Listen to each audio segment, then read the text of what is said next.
Every story has two sides. Most people never hear the second one. That's where we come in.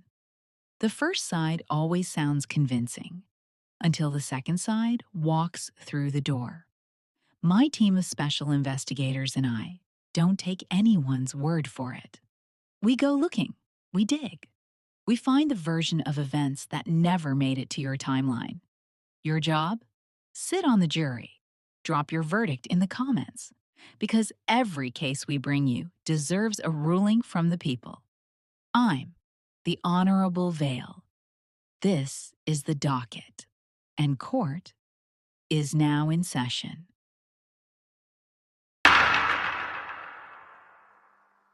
Case number 1001. A family that has already buried one brother, a second brother who chose faith over medicine, and paid for that choice with his life. Our plaintiff was at his bedside the night before he died. She told him something his family calls cruel. He called it the truth. One conversation. A family divided over whether she had the right to say it. Her side first, then his wife's side. Then the jury renders its verdict. That's you, by the way. Court is in session. I could have never imagined I'd be here asking myself this question in a million years. My parents, my three brothers, Justin, Andrew, Carl, and me. The only girl, unplanned and fiercely loved. Justin was the oldest, 36, diagnosed with prostate cancer and gone before we understood what was happening. We were shattered. My parents barely held together. We all coped differently. Andrew found religion. At first, that seemed like a lifeline. Then it became something else entirely. The church discouraged medicine. They followed what they called a Daniel diet, fruits and vegetables, nothing more. Andrew had been 5'11", 180 pounds. 2 years later, we saw him at 135. He looked like he was disappearing in front of us. We held an intervention. He called us faithless, told us to stay away. We found out through other people that he'd gotten married. When he had a son, named Justin, after our brother, my parents reached out again and again. Andrew agreed to family counseling, but only if his pastor ran it. We drove out there, sat in that room. Something about that pastor made my skin crawl. All warmth and honey on the surface, but the whole thing felt like a transaction. In the end, Andrew was given permission to see us again, if he worked on converting us. My mother played along. I kept my distance. Last May, at our father's birthday, Andrew looked like he was barely standing. He was holding his 1-year-old and looked like he might faint from the effort. His breathing was labored. He'd lost more weight. I called 911. Andrew was furious. He refused to go with the paramedics. As they left, I told him plainly, from what I was seeing, he would not make it to the end of the year if nothing changed. His wife looked at me like I had said something unforgivable. They left. In August, I got a call. Andrew had collapsed at work. An ambulance had been called. He wanted to sign himself out against medical advice, but was too delirious to do so. His wife called the pastor. They tried to remove him. Years earlier, during Justin's illness, Andrew had named me his medical proxy. The hospital had it on file. They called me. I gave full consent for treatment. I had all calls and visitors blocked. His wife, the pastor, anyone from that church. Only my parents and Carl were to be updated. He had been septic, early-stage organ failure. He was in hospital for 6 months. We fought every step of the way. When he came around enough to participate, he agreed to treatment. He was eventually sent home with oral antibiotics. I didn't want him to go home, but he wouldn't stay. Once he left, there was silence. No contact from him or his wife. We tried everything. Then, in April of this year, a provider from his original care team called me. Andrew was back in hospital. His wife had arrived before us and had herself made his new proxy. The provider was calling to give me a heads up, privately, because Andrew had asked him to inform me if anything happened. I had an hour 45 of driving ahead of me. I couldn't make it in time. His wife, now in charge, had him sign a DNR and several other documents declining treatment. According to her, he was just to be observed. Over 2 weeks, we couldn't get access to him. Then the provider called again. He was expected to pass within 2 days.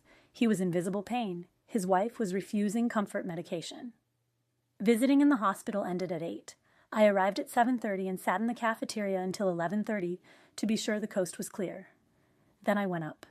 He looked terrible, skin sagging. His breath was bad. I just started crying. He woke up. We talked. He was angry at God for not healing him the way the Bible promised. I tried to steer us somewhere lighter. He wouldn't let me. And then I broke.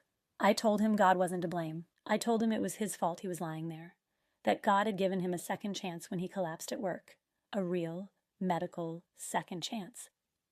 And he had gone home and thrown it away. I told him no one else was responsible for where he was. Not God, not us, him. He looked broken when I said it, but something shifted. He got quiet, and then he asked to see his son. He asked to see our family. He said he was sorry. I called my parents. Carl was ready. By 4 a.m, all of us were at his bedside. The charge nurse let us stay. We talked for hours. Andrew apologized for everything he had put us through. He asked us to look after his son, and he said I was right. He said it out loud, that he was to blame for what had happened to his family and to himself. He passed shortly after. At the funeral, my mother blamed me for causing him pain in his final hours. My brother Carl took my side, but later said I could have been gentler. Was I wrong to say what I said? Let's be honest about what we just heard. A woman who fought for her brother when he could not fight for himself, who held legal authority over his care and used every bit of it. And when that authority was taken away, she loved him the only way she had left. She drove for hours, waited in a cafeteria until midnight, walked into that room knowing it might be the last conversation she would ever have with him. She told him the truth. He called her right. His last hours were spent, not in conflict, but in reconciliation. And still, their mother blames her. Her brother says she could have been gentler. So, before you decide, you are going to hear from the person who was not in that room. Andrew's wife. She did not bring this case to the docket. She did not come forward. She did not volunteer a single word. My investigators had to find her, had to reach her, had to sit with her long enough that she decided her side of this story deserved to be told. She was right about that. Her words, next. Let me be clear, I am not the villain in this story. I am the woman who was there. Andrew came to the church already broken. His brother had died of an illness that medicine could not stop. He was searching for something. His family had nothing left to offer him. He found what he needed. And yes, it looked different from what they were used to. But it was his life. He was an adult. That should have been enough. The intervention, they will tell you it came from love. What I saw was a family that could not accept that Andrew had chosen something they did not understand. He felt cornered. He asked for space. That is not a man being manipulated. That is a man setting a boundary. At the birthday party, she called 911 without asking him, without warning him, without once considering that his body, his faith, his choices were his own. And when the paramedics left, she stood in front of her brother and told him he would be dead before the year was out. That is not a truth spoken in love. That is control and a lack of bodily autonomy disguised as love. When he collapsed at work, she produced a document that predated our marriage, predated our son, predated the man Andrew had become. She used it to remove me, his wife, and our son, from his care, from his room, from his life, for 6 months. When he came home, we needed some quiet.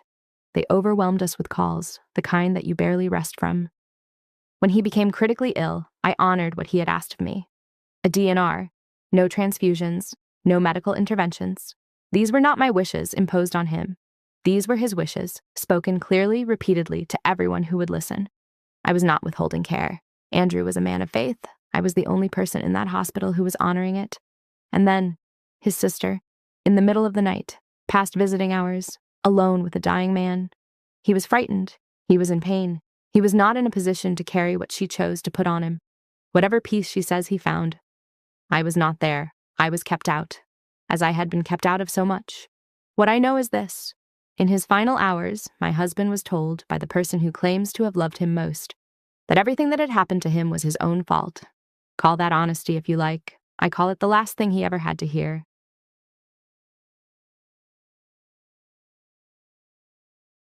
Two sides, one truth, somewhere, as always, in the wreckage between them.